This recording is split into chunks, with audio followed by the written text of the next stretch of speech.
Alors voilà, donc je suis Marie Scarpa de l'Université de Metz. Et alors je vais simplement commencer par dire comment toute cette aventure a commencé. Donc en septembre 2005, donc je présentais ici même au colloque international Zola, Mémoire et Sensations, organisé par Véronique Nocart, une communication sur Marjolin, donc le grand bêta du ventre de Paris. Et donc ce personnage était construit dans l'intertextualité explicite avec Quasimodo de Notre-Dame de Paris. Donc j'essayais de montrer que la mémoire intertextuelle pouvait être dite aussi en termes de mémoire culturelle. Donc au sens où ces deux personnages retrouvaient et reconfiguraient un portrait anthropologique de l'idiot. Donc donc ce portrait anthropologique était bâti autour de la faiblesse d'esprit par les traits suivants. Alors bon, évidemment c'était des traits que je n'avais pas exhaustivement recensés, mais donc c'était la naissance problématique, une singularité physique, une parole entravée, une marginalisation tant géographique que sociale et mentale, le tout étant à rapporter donc à un parcours initiatique raté. Alors comme je parle du point de vue de l'ethnocritique, qui est pour le dire vite une méthode d'analyse littéraire qui articule poétique de la littérature et ethnologie du symbolique, l'initiation est à prendre dans son acception anthropologique et désigne donc le processus de socialisation des individus, donc en termes d'apprentissage des différences d'état, de sexe et de statut. Alors Bertrand présidait la séance où je parlais, et à la fin de ma communication, donc il est venu me trouver en disant qu'il avait lui-même travaillé sur la figure de l'idiot, que d'autres collègues ici s'y intéressaient. Alors je pense à Serge Cardinal, donc il m'avait cité à ce moment-là, et que ce serait passionnant de se retrouver un jour pour confronter nos différents points de vue. Et puis donc, nous y voilà. Alors ça a pris 5 ans, mais donc on est très heureux que ça puisse se faire. Et j'en suis d'autant plus heureuse que ce colloque est encore, si vous voulez, un autre fruit de la collaboration institutionnelle, scientifique et amicale que nous entretenons depuis plusieurs années maintenant. Donc nous, la petite équipe d'ethnocritique de l'Université de Metz et notre laboratoire, le CELTED, avec l'UQAM, son centre de recherche Figura présidé par Bertrand, par le biais en particulier du LEAL, qui est le laboratoire d'ethnocritique et d'anthropocritique de la littérature donc de Figura, donc qui est dirigé par Véronique ici à l'UQAM. Donc voilà, alors j'en profite pour les remercier tous deux encore et pour vous remercier tous d'avoir accepté de travailler ces 2 jours avec nous sur cette problématique. Alors justement, j'y reviens. Donc en 2005, après 2005 plutôt, en travaillant sur d'autres types de personnages, je me suis rendu compte qu'en ethnocritique, en tout cas, on pouvait peut-être parler d'une catégorie plus large, celle de personnages liminaires, dans laquelle l'idiot entrerait à côté de certaines figures d'hommes ou d'enfants sauvages, de prophètes, de saints, d'illuminés, d'artistes, de vieilles filles ou de vieux garçons, d'éternels adolescents, etc. Alors, liminaire, l'hymen, le seuil, ces personnages seraient arrêtés sur le seuil. Ils ne franchissent pas ou ils franchissent mal les seuils, les étapes, les passages inhérents à la construction individuelle et sociale de l'identité, ce que j'appelais plus haut initiation. Alors, je rappelle ici que ces passages sont souvent dramatisés dans un processus en 3 phases, et c'est donc le folkloriste Van Gennep qui a proposé le premier cette séquenciation dans son essai de 1909 sur les rites de passage. Donc 3 phases, séparation de l'individu avec son état antérieur, la phase de marge, la phase d'agrégation de l'individu donc à son nouveau groupe dans son nouveau statut.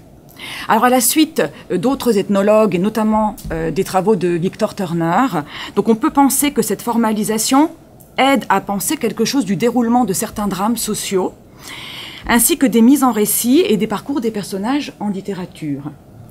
Si tout personnage en art peut être dit en voie d'initiation d'une certaine manière, et est donc amené à traverser une ou plusieurs phases de marge, certains d'entre eux restent bloqués définitivement dans cette marge, et ce sont eux que nous proposons de nommer donc personnages liminaires. Alors cette phase de marge est sans doute la plus intéressante pour l'analyse. Elle est le temps des épreuves et des expérimentations. Alors je cite ici Pierre Vidal-Naquet à propos de l'adolescence en Grèce antique. Ce temps d'épreuve impose la rencontre de l'altérité, du contraire, du tout autre.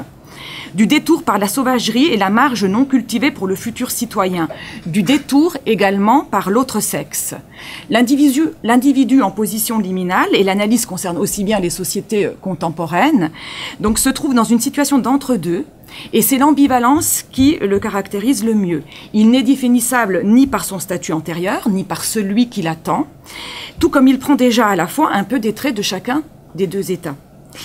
La construction de l'identité se fait dans l'exploration des limites, des frontières, toujours labile en fonction des contextes et des moments de la vie, mais toujours aussi culturellement réglés, sur lesquels se fonde la cosmologie d'un groupe social, d'une communauté. Limite entre les vivants et les morts, limite entre le masculin et le féminin, entre le civilisé et le sauvage, et ces limites donc, se jouent précisément dans ces espaces-temps, ces chronotopes, pour reprendre un mot de Bakhtin, de marge. Alors ces catégories paradigmatiques peuvent se recouper partiellement et produire d'autres relations de symétrie et de dissymétrie, visible-invisible, raison-folie, enfance, état adulte, étranger, autochtone, etc. Alors il va de soi qu'en fonction des cultures et des récits, ces couples notionnels sont polarisés, axiologisés. Un idiot ou un habile, une femme, un homme, un enfant ou un adulte ne sont pas valorisés évidemment de la même manière. Dans la mesure où le personnage liminaire fait le détour par l'autre, comme tout à chacun, mais ne parvient pas à en revenir complètement, il est placé souvent dans le système des normes culturelles, du côté du pôle le moins positif ou le plus problématique. Fréquemment, il est un personnage secondaire, qui sert alors aux autres de valeur ou de contre-valeur témoin. C'est par exemple le cas pour les deux idiots demeurés au sens propre et figuré dont je parlais tout à l'heure, Quasimodo et Marjolin. Mais plus on avance dans le temps de la modernité, me semble-t-il, plus ce personnage est un personnage principal qui, à défaut de passer lui-même, fait office de passeur pour les autres personnages. Parfois donc, depuis son figement sur les seuils, et son rôle dans les médiations, le moins initié devient, pour ces raisons mêmes, sur un autre plan, un surinitié. Pour prendre un exemple trop rapide, les figures de prêtres, qui sont, si vous voulez, non initiées sexuellement, mais surinitiées sur le plan au niveau de la transmission de la parole sacrée, dans la relation à l'au-delà, au niveau bien sûr de leur rôle dans les passages existentiels. Donc dans certains cas même, le non-initié surinitié a tout du trickster. Et bientôt c'est Halloween, donc nous allons voir un certain nombre de tricksters dans les rues. Donc ce trickster qui transgresse les règles et les frontières et qui fonde, ce faisant, un ordre nouveau. Il y a donc plusieurs degrés dans la liminarité du personnage liminaire et dans l'idiotie de l'idiot. Alors, à la suite de Marie, j'aimerais à mon tour identifier le moment où a commencé ma fascination pour l'idiot et les formes précaires de la pensée qu'il permet d'incarner. Cette première confrontation a eu lieu au début des années 70, qui trahit mon âge, quand une adaptation du roman de John Steinbeck, Of Mice and Men, des souris et des hommes, a joué à la télé de Radio-Canada. Lenny, c'est un géant et un idiot à l'intelligence d'un enfant de 6 ans qui n'en a que pour ces choses douces qu'on peut caresser. Des souris, par exemple, pour ceux qui se souviennent de Lenny.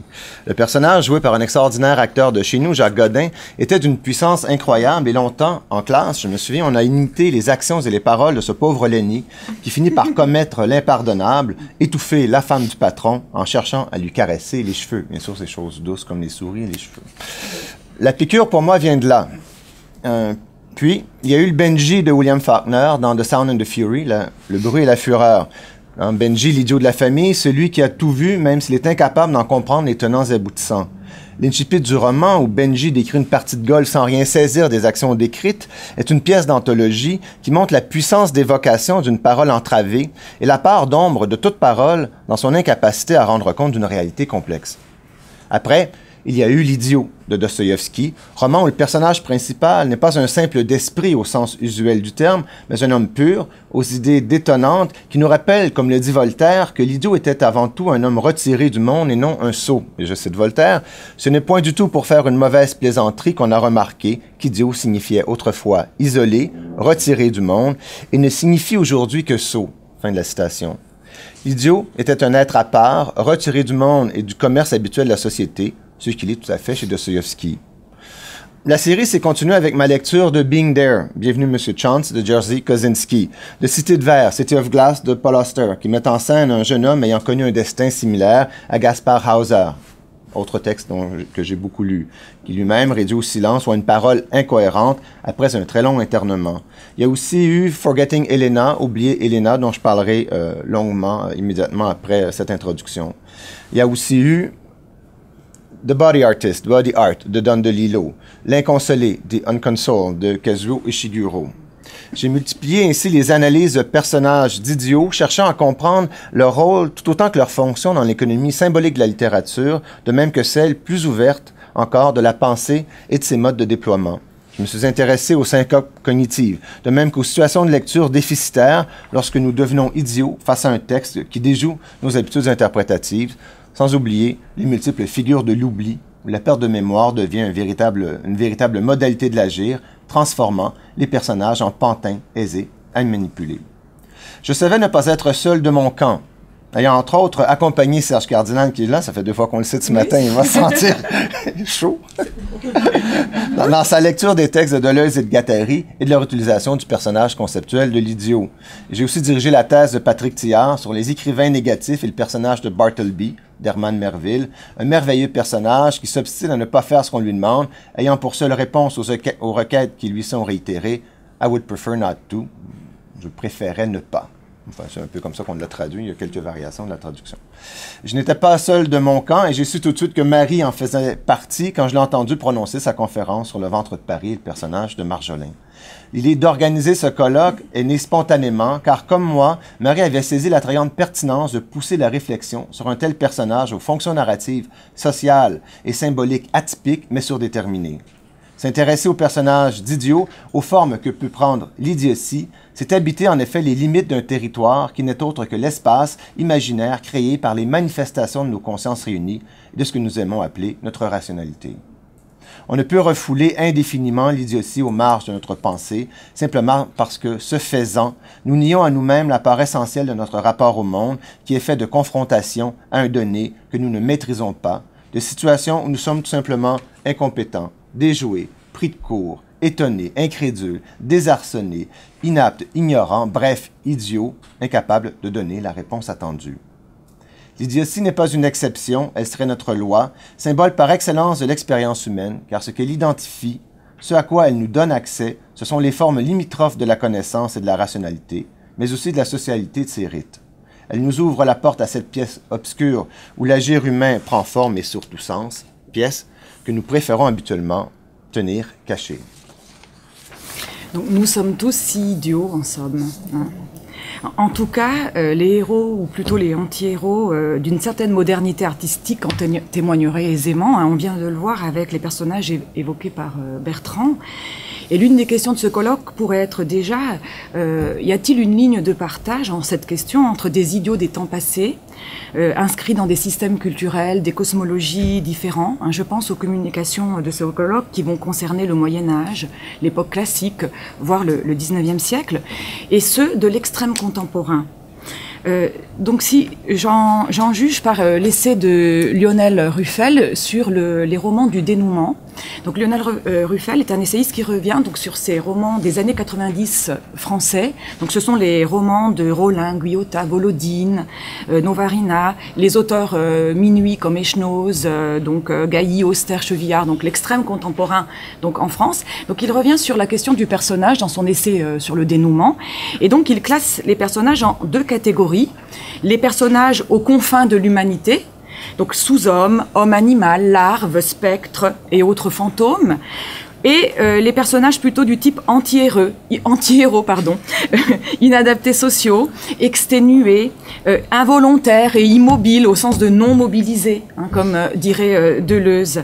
Et Ruffel, les met aussi dans la lignée, hein, comme vient de faire Bertrand, de Don Quichotte, Bartleby, Michkin. Ces idiots ou ces originaux auraient en partage une morale de l'échec. Et si vous me l'accordez, c'est aussi d'une certaine manière une réussite d'avoir une morale de l'échec. Échec ou réussite, là, moi je ne sais pas pour l'instant. En tout cas, nous allons essayer pendant ces 2 jours de délimiter le territoire de l'idiot, s'il en a un, qui n'est pas tout à fait celui de la folie ni de la bêtise. C'est à la pensée, à la construction de cette figure révélatrice que notre colloque est consacré.